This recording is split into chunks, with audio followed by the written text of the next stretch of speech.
நாம் இழந்ததை மீட்க மத்தியில் உரிமைகளை கேட்க வாக்களிப்பேர் இரட்டை இலை. அந்த ஆணையை இந்த இடத்துக்கு எப்படி வர வைக்கணும்னு எனக்கு தெரியும்.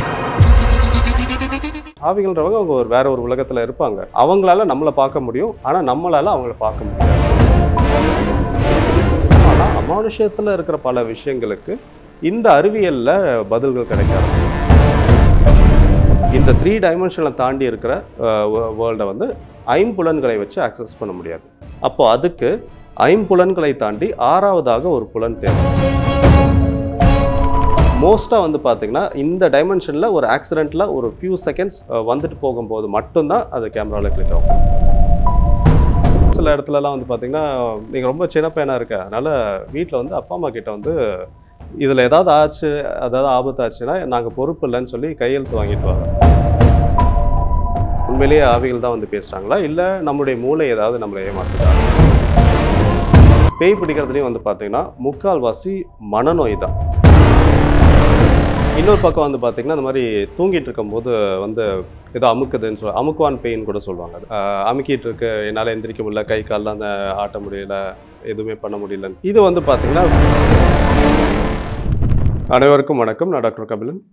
ஸோ நான் ஒரு ஹிப்னோதெரபிஸ்ட் மற்றும் ஆன்மீக அமானுஷ ஆராய்ச்சியாளர். கடந்த 25 வருஷங்களுக்கும் மேலாக நான் நிறைய ஆராய்ச்சிகள் பண்ணிகிட்ருக்கேன். ஒரு 50க்கும் அதிகமான சப்ஜெக்ட்ஸில் நான் ரிசர்ச் பண்ணிகிட்ருக்கேன். அதில் ஒரு சப்ஜெக்ட் பற்றி தான் நம்ம இன்றைக்கி பார்க்க போகிறோம். அது என்ன அப்படின்னு பார்த்தீங்கன்னா, ஆவிகள் இருக்கா இல்லையா, உண்மையிலேயே ஆவிகள்ன்றது ஒரு விஷயம் இருக்கா அப்படின்ற ஒரு சப்ஜெக்ட் தான் நம்ம இன்றைக்கி பேச போகிறோம். இந்த ஆவிகள் பற்றின ஒரு சப்ஜெக்டை நான் எடுத்து ரிசர்ச் பண்ணது அப்படின்றது அதுவே வந்து ஒரு எதேச்சையாக நடந்த ஒரு விஷயம்தான். எதுவுமே பிளான் பண்ணி நடக்கலை. எப்படின்னா, ஒரு வழக்கமாக புத்தகங்கள் படிக்கிறது எனக்கு பிடிச்ச ஒரு விஷயம். ஸோ ரெகுலராக புத்தக கடைகளுக்கு போகிறது உண்டு, மேகசின்ஸ் அந்த மாதிரியான விஷயங்கள்லாம் வாங்கிட்டு இருக்கிறது உண்டு. அப்படி ஒரு முறை வந்து ஒரு புத்தக கடைக்கு போயிருந்தபோது அங்கே மேகசின்ஸ் அதெல்லாம் பார்க்கும்போது அங்கே வந்து ஆவிகள் உலகம்னு சொல்லிட்டு ஒரு மேகசின் இருந்தது. பார்க்குறதுக்கு வித்தியாசமாக இருந்துச்சு. என்னடா இது ஆவிகள் உலகமா, புதுசாக இருக்கேன்னு சொல்லிட்டு சரின்னு சொல்லி நான் அந்த மாத இதழ் வாங்கிட்டு அதை படிக்க ஆரம்பித்த போது ரொம்ப ஆச்சரியமான தகவல்கள்லாம் நிறையா இருந்தது. நிறைய பேர் அதில் வந்து ஆவிகள் பற்றி, அவங்களுடைய அனுபவங்கள் பற்றி இதெல்லாம் நிறையா எழுதியிருந்தாங்க. ஸோ இது பார்க்கும்போதே ரொம்ப இன்ட்ரெஸ்டிங்காக இருந்தது. வித்தியாசமான ஒரு சப்ஜெக்டாக இருக்கே அப்படின்னு தோணுச்சு. யூஸ்வலாகவே நான் வந்து ஒரு வித்தியாசமான சப்ஜெக்டாக இருந்தால் அதை பற்றி நான் ஸ்டடி பண்ண ஆரம்பிச்சிருவேன். நான் ஒரு ஆல்மோஸ்ட் அந்த ஆராய்ச்சிகள்லாம் வந்து 6வது படிக்கும் போதே ஆரம்பிச்சிட்டேன். ஃபஸ்ட்டு ஸ்டார்ட் பண்ணதே ஹிப்னாட்டிசம் அந்த சப்ஜெக்டில் தான். அதுக்கப்புறம் நிறையா சப்ஜெக்ட்ஸ்லாம் அதை பற்றி ஸ்டடி பண்ண ஆரம்பிச்சது. இப்போது ஆவிகள் இந்த இதை பற்றி கேள்விப்பட்ட உடனே சரி, இப்போ இதை நம்ம அடுத்த ஒரு சப்ஜெக்டாக நம்ம எடுத்துக்கலாம் அப்படின்னு தோணுச்சு. அதனால் ஆவிகள் பற்றி நிறையா படிக்க ஆரம்பித்தேன். நிறைய புத்தகங்கள் வாங்கி படிக்க ஆரம்பிச்சது. அப்போல்லாம் அந்த இன்டர்நெட் ஆக்சஸ்ன்றது கிடையாது. ஸோ அதனால் நிறைய புத்தகங்கள் வாங்கி படிக்கிறது, அதை பற்றி ரொம்ப டீப்பாக ஸ்டடி பண்ணுறது, அதை பற்றி யோசிக்கிறது. அண்டு அந்த ஆவிகள் உலகம் மேகசின்லேயே வந்து பார்த்திங்கன்னா நிறைய விளம்பரங்கள் இருக்கும் ஆவிகளோட பேசுகிறவங்கள பற்றிலாம். அங்கே அவங்கள நேரில் போய் பார்க்குறது, அவங்களோட இன்டராக்ட் பண்ணுறது. ஸோ இந்த மாதிரியும் ஒரு பக்கம் நடந்துட்டு இருந்துச்சு. ஸோ நிறைய பேர் வந்து ஓகே, பார்க்க சின்ன பையனாக இருக்கான், ரொம்ப ஆர்வமாக இருக்கானேன்னு சொல்லிட்டு எல்லாருமே நிறைய விஷயங்கள் சொன்னாங்க. ஸோ அந்த மாதிரி அவங்களுடைய அனுபவங்கள்லாம் கேட்க இன்னும் எனக்கு ரொம்ப அதை ஆவிகள் பற்றின ஒரு ஆர்வம் அதிகமாகிக்கிட்டே இருந்தது. சரி, இதை வந்து நம்ம கொஞ்சம் டீப்பாக ஸ்டடி பண்ணி பார்க்கலாம், மேலோட்டமாக ஸ்டடி பண்ணுறது வேண்டாம், கொஞ்சம் டீப் ரிசர்ச் எடுத்துக்கலாம். ஒரு சில சப்ஜெக்ட் மட்டும்தான் நான் கொஞ்சம் டீப்பாக ரிசர்ச் பண்ணுறது உண்டு. சரி, இதை வந்து டீப்பாக எடுத்துக்கலாமேன்னு தோணுச்சு. அதுக்கு ஆழ்ந்த ஆராய்ச்சி பண்ணோன்னா ஒரே வழி நேரடியாக கற்றுக்கிறது மட்டும்தான். ஏன்னா இப்போ இருக்கிற மாதிரி சும்மா ஒரு 4 மணி நேரம் ஒரு கூகுளில் போய் ரிசர்ச் பண்ணுறதோ இல்லாட்டி வீடியோஸ் பார்த்து ரிசர்ச் பண்ணிவிட்டு எல்லாம் தெரிஞ்ச மாதிரி பேசுகிறது இல்லை. எனக்கு சின்ன வயசுலேருந்தே உடன்பாடு இல்லை. எதுவாக இருந்தாலும் டீப்பாக இறங்கி போயிடணும் அப்படின்றது தான். அதனால் சரி, அதை நம்ம கற்றுக்கலாம் அப்படின்னு சொல்லிட்டு அதை கற்றுக்கிறதுக்காக நிறைய இடங்கள் போக ஆரம்பித்தேன். சம்மந்தப்பட்டவங்களுக்கெல்லாம் போய் நேரில் பார்த்து பேசி எனக்கு கற்றுக்கணும் அப்படின்னு சொல்லி கேட்டுருந்தேன். ஒரு சில இடங்களில் வந்து சரியான ரெஸ்பான்ஸ் இல்லை, ஒரு சில இடங்களில் ஏமாந்ததும் உண்டு. அதுக்கப்புறமா இன்னும் சில இடத்துலலாம் வந்து பார்த்திங்கன்னா, நீங்கள் ரொம்ப சின்ன பையனாக இருக்க, அதனால் வீட்டில் வந்து அப்பா அம்மா கிட்ட வந்து இதில் ஏதாவது ஆச்சு, அதாவது ஆபத்து ஆச்சுன்னா நாங்கள் பொறுப்பு இல்லைன்னு சொல்லி கையெழுத்து வாங்கிட்டு வா, லெட்ரு வாங்கிட்டு வா அப்படின்னு சொல்லியிருந்தாங்க. அந்த மாதிரிலாம் வீட்டில் சொன்னால் யார் அலோவ் பண்ணுவாங்க? சொன்னாலும் அதுவும் போக முடியல. சரி, எங்கடா போய் கற்றுக்கலாம் அப்படின்னு யோசிச்சபோது சரி, இதை எப்படி ஆரம்பிச்சது? அந்த ஆவிகள் உலகம் மேகசின்லேருந்து தான் ஆரம்பிச்சது. சரி, அப்போ அந்த மேகசினோட எடிட்டரே போய் பார்க்கலான்னு சொல்லிட்டு அந்த மேகசினோட எடிட்டரை போய் பார்த்தேன் நான். அவர் வந்து விக்ரவாண்டி ரவிச்சந்திரன், நிறைய பேருக்கு தெரிஞ்சிருக்கும். ஸோ அப்போ அவரை போய் சந்திக்கும் போது அவர் சொல்லியிருந்தார் அந்த டயத்தில் வந்து பயிற்சிகளை எதுவும் அவர் எடுக்கிறதில்ல. ஸோ என்ன சொன்னார், நான் இப்போலாம் எதுவும் ப்ராக்டிஸ் எதுவும் கொடுக்குறதில்லப்பா, நான் வேற ஒருத்தருடைய கான்டாக்ட் கொடுக்குறேன், நீங்கள் அவரை போய் பாரு, அவர் உங்களுக்கு சொல்லி தருவாருன்னு சொல்லி வேற ஒருத்தருடைய கான்டாக்ட் கொடுத்தாரு. சரின்னு சொல்லி அவர்கிட்ட போயிட்டு கண்டிப்பாக இதை எனக்கு கற்றுக்கணும்னு சொல்லி ரொம்ப டீப்பாக கேட்டது. சரின்னு சொல்லி அவரும் ஒத்துக்கிட்டாரு. அதுக்கப்புறம் ரெகுலராக நான் கிளாஸ் போக ஆரம்பித்தேன். டெய்லி ஸ்கூல் முடித்ததுக்கப்புறமா சைக்கிள் எடுத்துகிட்டு போயிடுவேன். போயிட்டு அங்கே தான் உட்காந்து கற்றுக்கிறது.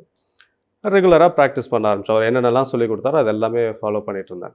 ஆனால் இதில் இன்னொரு ஒரு தடங்கள் எனக்கு வந்துச்சு. என்ன அப்படின்னா, இந்த ஆராய்ச்சி மனப்பான்மையோடு இருக்கும் பொழுது நிறைய விஷயங்கள் வந்து என்னால் டீப்பாக உள்ளே போக முடியாத ஒரு நிலை ஏற்பட்டுச்சு. கம்யூனிகேஷன் வந்து ஸ்டார்டிங்கில் வந்து சரியாக வரல, அந்த ஸ்பிரிட் கம்யூனிகேஷன் அப்படின்றது.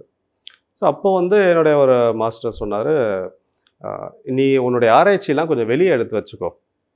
ஆராய்ச்சி பண்ணணுன்ற மைண்ட் செட்லேயே ஃபுல்லாகவே உட்காந்து எல்லா பயிற்சிகளும் பண்ணிகிட்டு இருந்தேன் அப்படின்னா உன்னுடைய அந்த மனப்பான்மையே வந்து இதுக்கு ஒரு தடையாக இருக்கும். ஏன்னா அதை பற்றி ரொம்ப யோசிக்கிற, சந்தேகப்படுற, அப்போது இந்த மாதிரியான ஒரு விஷயங்களோடு இருக்கும்போது அதை வந்து முழுமையாக எடுத்துக்க முடியாது.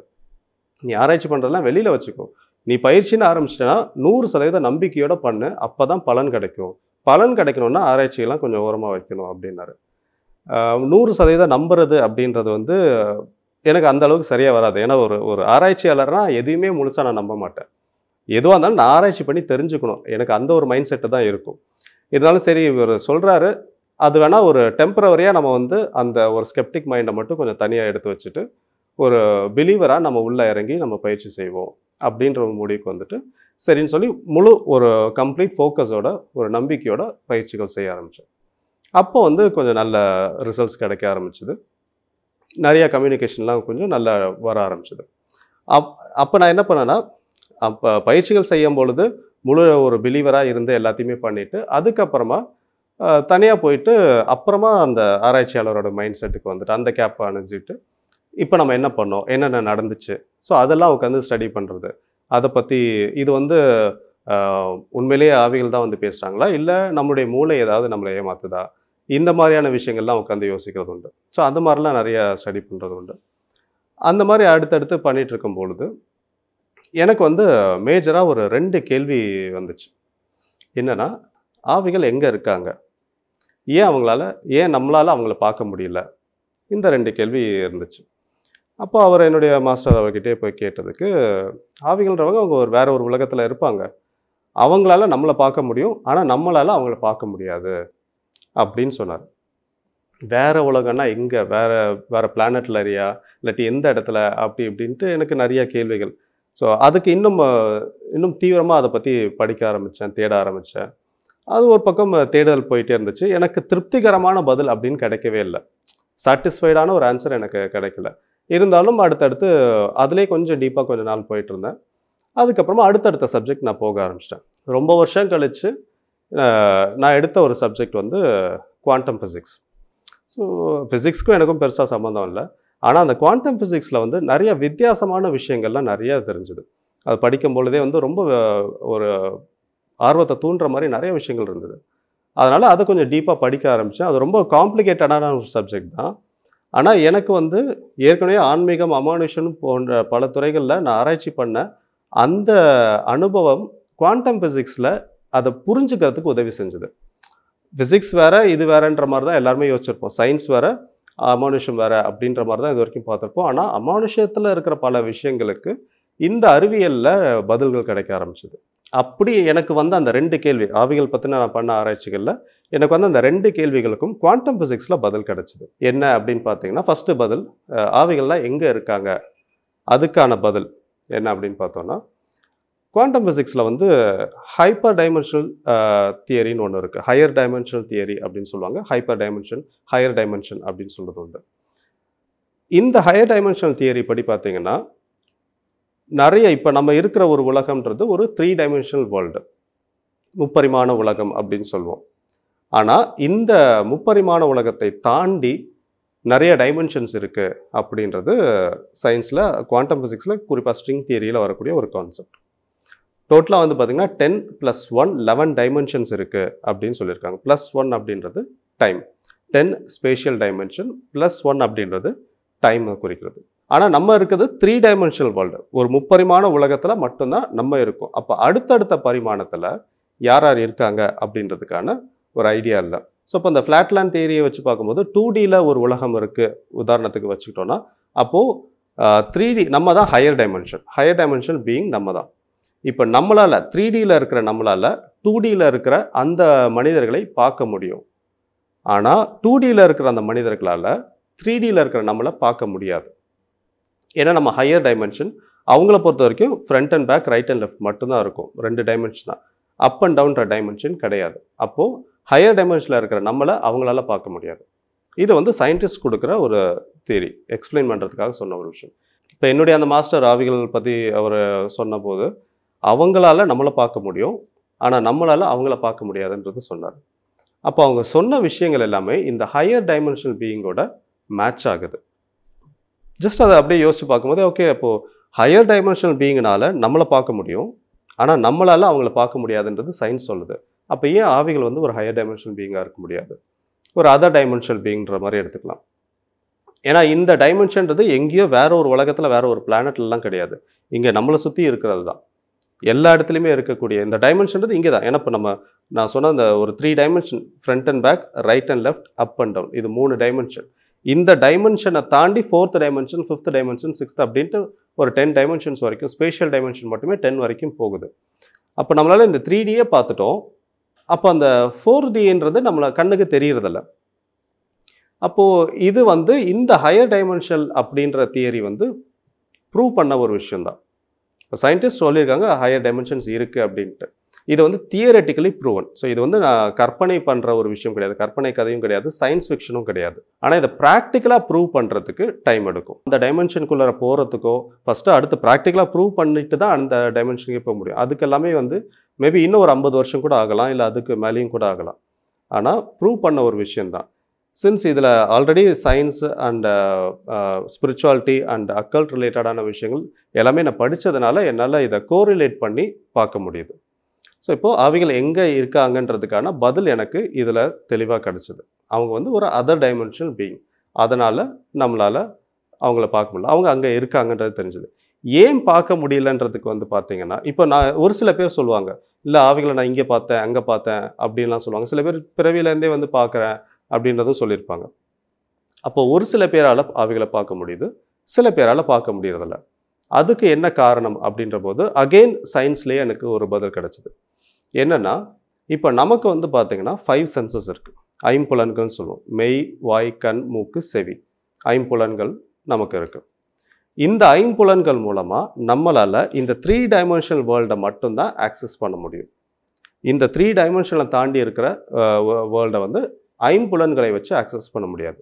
அப்போது அதுக்கு ஐம்புலன்களை தாண்டி 6வதாக ஒரு புலன் தேவை, அதுதான் எக்ஸ்ட்ரா சென்ஸ் தேவை, எக்ஸ்ட்ரா சென்சரி பர்செப்ஷன் அப்படின்னு சொல்லுவாங்க, இஎஸ்பி. ஸோ இப்போ இந்த இஎஸ்பி சில பேருக்கு இயற்கையாகவே இருக்கும். அப்படி இயற்கையாக இருக்கக்கூடிய நபர்களுக்கு அவங்களால இந்த ஆவிகளையும் பார்க்க முடியும், வேறு சித்தர்கள், மகான்கள், தெய்வங்கள், இந்த மாதிரி அதர் டைமென்ஷனல் பீயிங்ஸை பார்க்க முடியும். அப்படி இல்லாதவங்களுக்கு அதை பார்க்க முடியறதில்ல. ஸோ அப்போது இந்த 5 சென்ஸை தாண்டி 6th சென்ஸ் யாருக்கெல்லாம் இருக்கும், அதுக்கான பயிற்சிகள் சில இடங்களில் கொடுக்குறதும் உண்டு. ஸோ அப்போ அந்த மாதிரி சில பயிற்சிகள் எடுத்தவங்களுக்கும் இந்த மாதிரி ஆவிகளை பார்க்க முடியுது, எனர்ஜியை பார்க்குறதுன்னு சொல்லுவாங்க. ஸோ அவங்களால அதை பார்க்க முடியுது. அப்போது சயின்டிஃபிக்கலி பார்த்தீங்கன்னா நமக்கான ஒரு லிமிட்டேஷன்றது ஒன்று இருக்குது. 5 சென்சஸில் இருக்கிற நமக்கு இந்த லிமிட்டேஷனை தாண்டி நம்மளால் எதுவும் செய்ய முடியாது. அப்போ நமக்கு ஒரு எக்ஸ்ட்ராவாக ஒரு சென்ஸ் வரும்பொழுது அதர் டைமென்ஷன்ஸை நம்மளால் அக்சஸ் பண்ண முடியுது. ஸோ இதுதான் வந்து பார்த்திங்கன்னா நான் என்னுடைய ஆராய்ச்சியில் எனக்கு கிடைச்ச ஒரு பதில். ஸோ ஃபைனலாக ஒரு ஆராய்ச்சியாளராக ஆவிகள் பற்றி நான் சொல்லணும் அப்படின்னு பார்த்தீங்கன்னா, ஆவிகள் உண்டு, ஆனால் அதே சமயத்தில் ஆவிகள் பேரில் நிறைய ஏமாற்று வேலைகளும் நடக்குது, அதுவும் நான் சொல்லி தான் ஆகணும். ஏன்னா இப்போ வந்து ஒரு ஆராய்ச்சியாளர்ன்ற பொழுது நான் எதையுமே வந்து அவ்வளோ லேஸில் நம்புறதும் கிடையாது. இந்த ஒரு விஷயத்தை நான் நம்புறதுக்கு எனக்கு பல வருஷங்கள் ஆச்சு. என்னதான் அதிலே நான் போயிட்டு அந்த கம்யூனிகேஷன் அதெல்லாமே வந்துட்டு இருந்துச்சுனாலும் கூட அப்போவே எனக்கு பேக்ரவுண்டில் ஒரு டவுட் இருந்துகிட்டே தான் இருக்கும். நம்ம பண்ணுறோமா, இல்லை நம்மளுடைய பிரெயின் ஒரு இன்வாலன்ட்ரி மசில் மூமெண்ட்டில் இதெல்லாம் நடக்குதா, எல்லாமே இருந்துட்டு தான் இருந்துச்சு. பட் இன்னும் டீப்பாக ஸ்டடி பண்ண ரொம்ப வருஷங்கள் அதை பற்றி பார்க்க இருக்குன்ற ஒரு கன்வின்சிங்கான ஒரு ஃபேக்ட்ஸ் நிறைய கிடச்சிருக்கு. அவ்வளோதான் சொல்ல முடியும். இருக்குன்றதுக்கான அதிகப்படியான ஆதாரங்கள், இல்லைன்றதுக்கான ஆதாரங்களும் இருக்குது, இருக்குன்றதுக்கான ஆதாரங்களும் இருக்குது. இப்போது நம்ம இந்த வீடியோஸ்லாம் பார்க்குறோம் இல்லையா, யூடியூப்பில் நிறையா இந்த ஆவிகள் வரக்கூடிய வீடியோஸ் இதெல்லாம் வந்து நிறைய பேர் பார்த்துருப்பீங்க. அப்போ அதெல்லாமே உண்மையா அப்படின்னு பார்த்தீங்கன்னா ஆல்மோஸ்ட் 99% ஃபேக் வீடியோஸ் தான். ஏன்னா ரியலாக அந்த மாதிரிலாம் எடுக்க முடியாது, பாசிபிள் இல்லை. மோஸ்ட்டாக வந்து பார்த்திங்கன்னா ஒரு சென்சேஷனுக்காக ஒரு இது க்ரியேட் பண்ணுறதுக்காக தான் வந்து வைரல் ஆக்கணுன்றதுக்காக தான் அந்த மாதிரி கிராஃபிக்ஸில் பண்ணுறது. ரொம்ப ரேராக நடக்கக்கூடிய ஒரு விஷயம். ஏன்னா நான் சொன்ன மாதிரி இந்த ஆவிகள்ன்றவங்க ஒரு அதர் டைமென்ஷன் பீயிங். ஒரு ஃபோர்த் டைமென்ஷன் வச்சுக்கிட்டோன்னா, ஃபோர்த் டைமென்ஷனில் நம்ம தேர்ட் டைமென்ஷனுக்குள்ளே ஆக்சிடென்டலாக வரும்பொழுது கேமராவில் கிளிக் ஆனால் தான் உண்டு. அதுவும் ஒரு சில இடங்களில் மட்டும்தான் இன்டென்ஷனலாக நடக்கிறது உண்டு. ஸோ அப்போது மோஸ்ட்டாக வந்து பார்த்திங்கன்னா இந்த டைமென்ஷனில் ஒரு ஆக்சிடென்ட்டில் ஒரு ஃபியூ செகண்ட்ஸ் வந்துட்டு போகும்போது மட்டும்தான் அது கேமராவில் கிளிக் ஆகும். அவ்வளோ ஈஸியாக நடக்கிறதில்ல, ரொம்ப செல்டம் நடக்கிற ஒரு விஷயம்னு வைங்களேன். ஸோ அதனால் முக்கால்வாசி அந்த வீடியோஸ் ஃபோட்டோஸ் எல்லாமே வந்து ஃபேக்கானது தான். அடுத்து இன்னொரு பக்கம் வந்து பார்த்திங்கன்னா, இப்போ ஆவிகள் இருக்காங்க அப்படின்னா அப்போது பேய் பிடிக்கிறதெல்லாம் உண்மையா, இந்த ஒரு கேள்வியும் அடுத்து வரும். பேய் பிடிக்கிறதுலையும் வந்து பார்த்திங்கன்னா முக்கால்வாசி மனநோய் தான். உண்மையிலே வந்து பேய் யாருமே அந்த மாதிரிலாம் வந்து பிடிக்கிறதுன்றது ரொம்ப ரொம்ப ரேரான ஒரு விஷயம், ரொம்ப அபூர்வமாக நடக்கிற விஷயம். நிறைய பேர் இப்போது இந்த ஃபீல்டில் இருக்கிற நிறைய பேரோட நான் தொடர்பில் தான் இருக்கேன். ஸோ அவங்கக்கிட்டலாம் அது பேசும்பொழுது உண்மையிலே இந்த பேய் பிடிச்சிருக்குன்னு சொல்லிலாம் அவங்கக்கிட்ட கூப்பிட்டு வருவாங்க. அப்போது அவங்களோட பேசும்போதெல்லாம் அவங்க சொல்கிற விஷயம் என்னென்னா, ஆல்மோஸ்ட் முக்கால்வாசி பேருக்கு வந்து பேய் பிடிக்கிறதே கிடையாது, எல்லாம் மனநோய் தான், இவங்க பேய் பிடிச்சிருக்குன்னு நம்பிட்டு இந்த மாதிரி பண்ணுறாங்க அப்படின்னு சொல்கிறது உண்டு. சில பேர்லாம் வந்து பார்த்திங்கன்னா அந்த ஹிஸ்டீரியான்னு சொல்லுவாங்க இல்லையா, அந்த மாதிரி ரொம்ப ஒரு மாதிரி எக்ஸ்ட்ரீம் லெவலில் வந்து கோவப்படுறது, அந்த கோவத்தை வெளிப்படுத்துறது. சில பேர் வந்து பார்த்திங்கன்னா இந்த ஸ்பிளிட் பர்சனாலிட்டின்னு சொல்லுவாங்க. ஸோ அந்த மாதிரி ஸ்பிளிட் பர்சனாலிட்டின்றது ஒரு விதமான மனநோய் தான். அதையும் வந்து பார்த்திங்கன்னா ஏதோ ஆவி இறங்கிடுச்சு அப்படின்ற மாதிரி இது சொல்கிறது உண்டு. இன்னும் சில இடத்துலலாம் வந்து பார்த்திங்கன்னா ஆவி பேசுகிறது எனக்கு கேட்குது, நான் ஆவியை நான் பார்க்குறேன் அப்படின்னு சொல்கிறது. இதெல்லாமே வந்து பார்த்திங்கன்னா ஸ்கீசோஃப்ரீனியா கேட்டகரியில் வரக்கூடியது. Visual hallucination, auditory hallucination. So இது மாதிரியான நிறைய மனநோய்கள் எல்லாத்தையுமே வந்து மொத்தமாக இவங்க வந்து பேய் பிடிச்சிருச்சு, ஆவி வந்துருச்சு அப்படின்னு சொல்கிறது உண்டு. இன்னொரு பக்கம் வந்து பார்த்திங்கன்னா இந்த மாதிரி தூங்கிட்டு இருக்கும்போது வந்து ஏதோ அமுக்குதுன்னு அமுக்குவான் பேயின்னு கூட சொல்லுவாங்க. அது அமுக்கிட்டு இருக்கு, என்னால் எந்திரிக்க முடியல, கை கால்லாம் அந்த ஆட்ட முடியல, எதுவுமே பண்ண முடியலன்ட்டு. இது வந்து பார்த்திங்கன்னா பியூர்லி வந்து ஒரு மெடிக்கல் சிம்டம் தான், ஸ்லீப் பேராலிசிஸ் அப்படின்னு சொல்லுவாங்க. ஸோ அப்போ வந்து சம்டைம்ஸ் இந்த மாதிரி ஒரு சில பேருக்கு அது மாதிரி ஸ்லீப் பேராலிசிஸ்ன்றது நடக்கும். அது வந்து ஆபத்தெல்லாம் எதுவும் இல்லை, கொஞ்சம் நேரத்தில் விட்டால் அதுவே சரியாயிடும். ஸோ இது மாதிரி இன்னும் நிறைய இடங்களில் வந்து பார்த்திங்கன்னா வந்து இன்னும் ஃபார் எக்ஸாம்பிள் வந்து இந்த கொலுசு சத்தம் கேட்குறது, அது பேய் வர்றதுக்கு ஏதாவது அறிகுறி இருக்கா அப்படின்ற போது இந்த கொலுசு சத்தம்லாம் கேட்கும் அப்படின்னு சொல்லுவாங்களே, சும்மா திரைப்படங்களை சொல்கிறது. ஆனால் நிஜத்துலேயும் நிறைய பேர் அந்த மாதிரி சொல்கிறது உண்டு. உண்மையிலே இன்னும் கொஞ்சம் கவனித்து பார்த்தோம் அப்படின்னா நிறைய பேர் நைட் டயத்தில் ஷார்ப்பாக கவனிச்சோன்னா கொலுசு சத்தம் கேட்கும். ஆனால் ஏன்னா இது எனக்கே கேட்டிருக்கு, நானும் எனக்கு ரொம்ப டவுட் ஆச்சு. நல்லாவே கிளியராக கொலுசு சத்தம் கேட்குது, ஆனால் எனக்கு டவுட்டாகவே இருந்துச்சு. அது வந்து நைட்டில் வந்து ஒரு பூச்சி ஒன்று கத்தும். அந்த பூச்சி வந்து ரொம்ப மைன்யூட்டாக கத்தக்கூடிய, தூரக்காக இருக்கும், சில சமயம் பக்கத்தில் இருக்கும். அந்த பூச்சி கத்துறது வந்து தூரக்காக இருக்கிறவங்களுக்கு வந்து கொலுசு சத்தம் மாதிரியே கேட்கும்.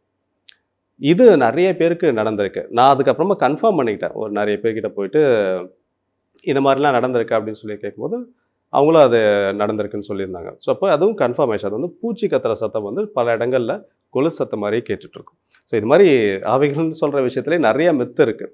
ஸோ பிளண்ட்டாக நம்புறதும் தப்பு, பிளண்ட்டாக இல்லைன்னு எதிர்க்கிறதும் தப்பு. ஸோ மோஸ்ட்டாக ஸ்கெப்டிக்ஸ்ன்னு சொல்கிறவங்க வந்து டீபங்கர்ஸ் இவங்கெல்லாம் வந்து பார்த்திங்கன்னா அவங்களுக்கு 100% நம்பிக்கையே இல்லை. ஸோ அப்போ என்ன பண்ணுவாங்க, எல்லாமே பொய் அப்படின்ற ஒரு மைண்ட் செட்டோடு தான் இருப்பாங்க. இப்போ நான் நிறைய விஷயங்கள் டீபங்க் பண்ணியிருக்கேன், நிறைய அந்த மாதிரி விஷயங்கள்லாம் பண்ணும்பொழுது நான் பண்ணுறது வந்து ஒரு ரிசர்ச்சரோடைய மைண்ட் செட். ஏன்னா மொத்தமே 2 தான் இருக்குது. ஒன்று ஒரு பக்கம் நம்புறவங்க, இன்னொரு பக்கம் நம்பாதவங்க. என்னுடைய பார்வை வந்து பார்த்திங்கன்னா 3வது பார்வை தான். இது டோட்டலாக வந்து நம்புறதும் கிடையாது, நம்பாததும் கிடையாது, இருக்கா இல்லையா அப்படின்ற ஒரு ஆராய்ச்சி மனப்பான்மையோடு பார்க்கக்கூடிய பார்வை. ஸோ அப்போ நான் ஒரு விஷயத்தை எடுத்து நான் ஒரு கான்ஃபிடென்ட்டாக சொல்லும் பொழுது கண்டிப்பாக அதில் வந்து ஆத்தென்டிசிட்டின்றது கொஞ்சம் ஜாஸ்தியாக இருக்கும். சும்மா ஒரு 4 வீடியோ பார்த்துட்டு பேசுகிற ஆள் கிடையாது, சும்மா 4 புக்கை படிச்சுட்டு வெப்சைட்டை பார்த்துட்டு பேசுகிறதும் கிடையாது. இதில் எந்த விஷயத்துலலாம் எனக்கு கொஞ்சம் நல்ல எக்ஸ்பீரியன்ஸ் இருக்கோ அந்த எக்ஸ்பீரியன்ஸை பேஸ் பண்ணி தான் இந்த மாதிரி பேசுகிறது உண்டு. ஸோ ஆவிகள் பற்றி நம்ம பார்த்துட்டோம். இது மாதிரி இன்னும் வேறு சில டாபிக்ஸில் நம்ம அடுத்த சந்திக்கலாம். நன்றி, வணக்கம். நாம் இழந்ததை மீட்க, மத்தியில் உரிமைகளை கேட்க வாக்களிப்பேர் இரட்டை இலை. அந்த ஆணையை இந்த இடத்துக்கு எப்படி வர வைக்கணும்னு எனக்கு தெரியும்.